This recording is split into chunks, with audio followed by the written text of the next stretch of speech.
Welcome back to Marvel Maniac, an MCU after show. This is your host, Eric Cicada, aka Mr. Honest, coming back at you with a Spider-Man episode. We are inching closer and closer to brand new day as I record this. And today I want to talk about something I realized while watching Spider-Man Far From Home. This wasn't something I planned an episode around. It wasn't some hidden Easter egg or a trailer breakdown. It wasn't even something that hit me until I was halfway through the movie. I had one of those moments where I paused and thought, wait a second. I think we've experienced Tom Holland's Spider-Man in a way we've never experienced any live-action Spider-Man before. And that realization has me more excited for Brand New Day than ever. For one, I've been on the Tom Holland journey since Civil War in theaters about 10 years ago, and I cannot believe I'm saying this. It's 10 years later. People's whole lives changed, but the consistency in Peter Parker's character is outstanding. And Tom Holland couldn't have been a more perfect casting for the part. I was hesitant up until I saw Civil War, because all I knew was, this is a kid playing Spider-Man. Are they going to rush him into this group? Are they going to make him an Avenger right away? Questions stacked, because in all reality, we were putting Spider-Man in the mix for Spider-Man's sake right at the end tail of the Infinity Saga, where so much is already happening. But I'm sure glad they did the way they did. The Russo brothers never failed to amaze me. So when we first met Peter Parker, it wasn't in a Spider-Man movie. It was in Civil War. Tony walks into Peter's apartment and Peter gets recruited. And from that point on, we've basically been following Peter's life almost continuously.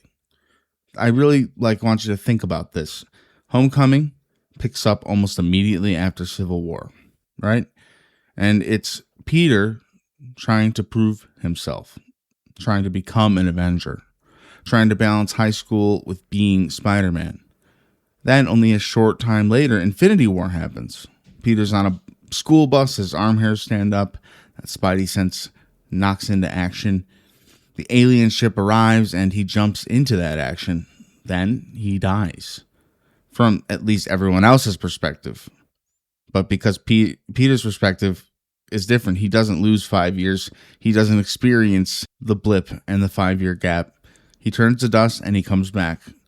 And Endgame is over almost immediately. So we as the audience don't lose Peter for 5 years. We don't miss him growing up. We don't miss him changing. For Peter, it's almost instantaneous. That's kind of what I love about the big event movies that changed the whole Marvel Cinematic Universe world, because the 5 years felt real. Endgame did a good job of making that time jump happen. They did a great job of making us feel the world that has been lived in for 5 years. You know, the 5 years later, the big moment. None of us saw that coming when we were sitting in theaters. We thought they could have been fighting Thanos part 2 just hours later from when he did the snap. They did a good job at kind of hiding the time travel thing, and I think the fact that all those 5 years Tony was just thinking about Peter and wishing he could have saved him, and so much regret bringing him into this. I think it's really powerful when Peter does return, and at the same time it's kind of crazy that Peter was never abandoned. He was always there right next to Tony, and he didn't miss a beat, and that's pretty extraordinary in my opinion. Then we arrive at Far From Home. Now, this movie actually contains the biggest off-screen gap we've really had with Peter. The world has started recovering from the Battle of Earth, from the blip. People have adjusted, at least a little, to the blip.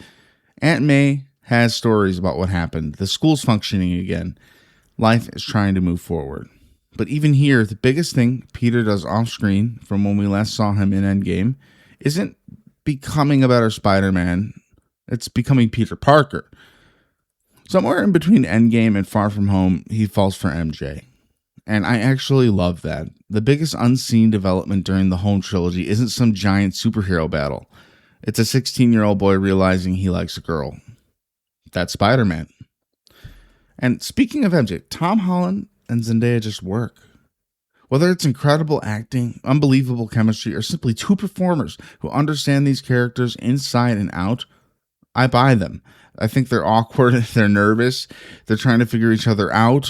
Their relationship isn't loud, it's not overdramatic, it's built on tiny looks. small conversations, little moments where you're wondering, did she mean something by that?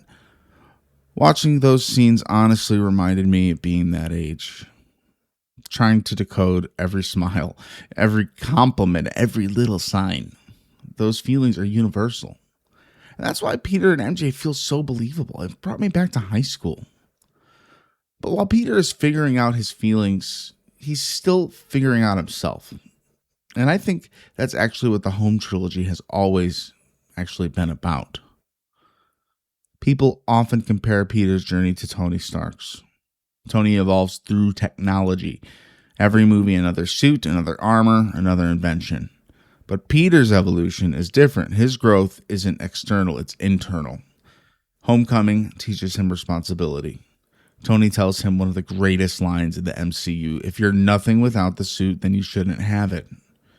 That lesson, so powerful, becomes Peter's foundation.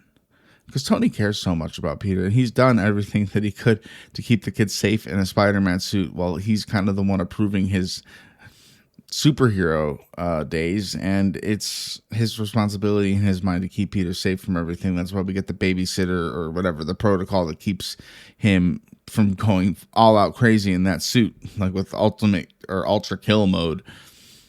But Far From Home tests Peter in a completely different way. After Tony is gone in the events of Infinity War and Endgame, Peter's grieving Tony. He doesn't think he's ready. He doesn't want to carry that responsibility. So when Quentin Beck comes along, Peter doesn't just trust him because Beck seems like a nice guy. Peter trusts him because Beck represents something Peter desperately wants to believe, that someone else can carry the weight. That's why watching Peter hand over Edith is so painful. Every time I watch it, I just cringe because I know everything that's coming. But honestly, I also think Tony put an impossible burden on Peter, leaving a teenager control over a global surveillance system and weaponized drones. I mean, that's just absolutely insane. That's an insane amount of responsibility. So while Peter makes a terrible decision, I also understand why he makes it. Giving the glasses and Edith, even dead, I'm the hero. He's grieving. He's overwhelmed. He's just a kid. That's why he finds Mysterio to be the hero, the next Iron Man. He's got everyone fooled. So when you're looking at these movies kind of microscopically in the moment, every movie is a huge event because it's a new Spider-Man film. You're definitely seeing them much more individually instead of seeing the story overall up until where we're here right now, after all that time kind of getting to process the story of this Peter Parker and the time that has been allotted to him to grow into Spider-Man, to become the best version of Spider-Man and Peter Parker all in the same bundle. And then there's Peter's Spider Sense, or the Peter Tinkle. I do love that joke, but underneath the joke is something really important. Peter has always had this ability. We see hints of it all the way back to Infinity War. His arm hairs stand up before anyone else notices the danger. By the way, such a cool clip. And we do know that that is actually what they did to Tom Holland. Like, they gave him the goosebumps, and those hairs rising up on his arm actually are real. It's not CGI or anything, which I think is brilliant. So Far From Home isn't the origin of his spider sense by any means. It's the story of Peter finally trusting it. Mysterio, he builds this entire plan around deception, illusions, false realities, making Peter doubt what he's actually seeing. By the end of the movie, Peter wins because he stops trusting his eyes. He starts trusting himself. No fancy technology, no Tony, no Edith. And also no web shooters at this point. He loses those too. All he's running on is pure instinct. And that's a huge step forward for this version of Spider-Man. And Tony giving Peter the rights to Edith and having him control all of that power, it does make me wonder a little bit about Tony Stark's mindset when he enacted that, because what he must have had to do was assume Peter Parker will be saved. And if Peter Parker's saved, I trust him and his pure heart to make the right decisions with this giant system of defense. He is my protege, so he will get it when I pass. And maybe, just maybe, Tony Stark didn't fully realize he was going to die in Endgame.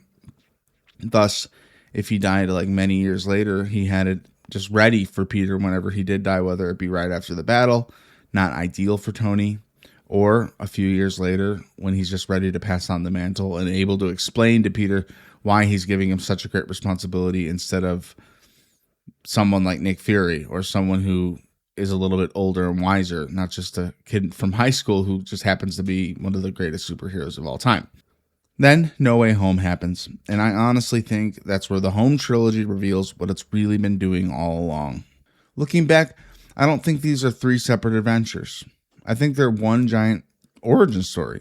I mean, that's also including his arc in Infinity War and Endgame. But the trilogy itself also. The first movie teaches Peter responsibility. The second teaches him confidence.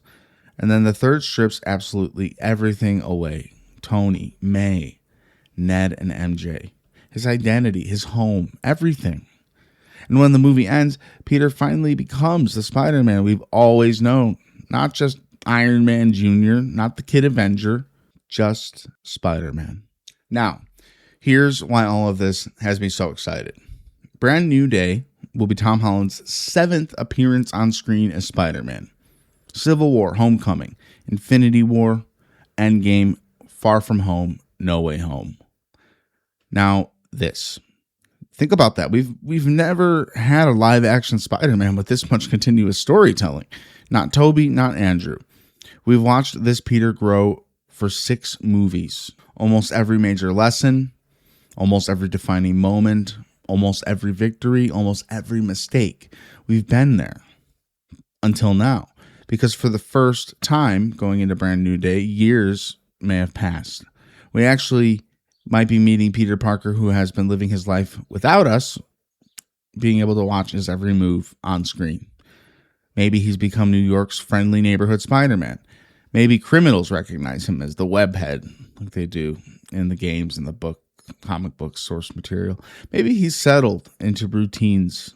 Maybe he's more confident, or maybe he's even quieter. Maybe he's finally become the Spider-Man that only experience can create. And honestly, I think that's incredibly exciting. It is kind of the start of a new journey for Peter, which makes me happy, and it means we'll get even more and more of him as time goes on. They're going to make him do it till he's 90, like Wolverine, maybe. I don't know. I don't like looking that far ahead because I want to enjoy the moment.